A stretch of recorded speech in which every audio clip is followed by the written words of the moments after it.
Today we're going to geometrically prove it, which means that we're gonna take the theorems and the rules that we learned up until now as reasons why these triangles are congruent. So if you remember, there are a lot of ways to prove triangles are congruent. There is side, side, side, side, angle, side, angle, and side, angle, angle. So those are the things that you're going to use to prove that those triangles are congruent.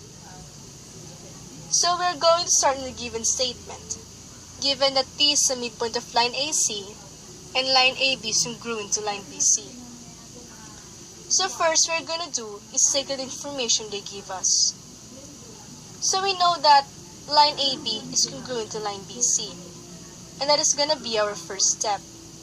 Our first statement is that line AB is congruent to line BC, and our reason for that is given.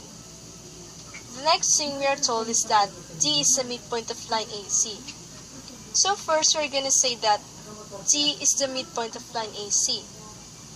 So if D is the midpoint of line AC, which is segment right here, if you remember what it means to be a midpoint, that means that D divides line AC into two congruent pieces. So for our next thing, we're going to say that line AD is congruent to line BC. And then our reason for that is going to be definition of a midpoint. Because that's how we know that this two is congruent. So far we have one pair of congruent side and two pairs of congruent sides.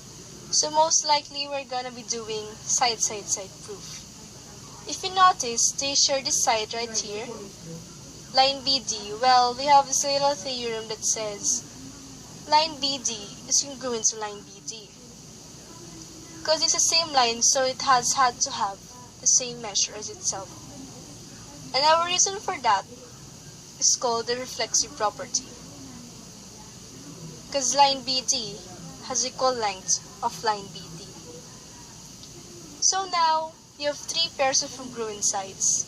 So for our last step, we can say that, therefore, triangle ABD is congruent to triangle CBD by SSS Postulate or side, side, side postulate. Thank you for watching.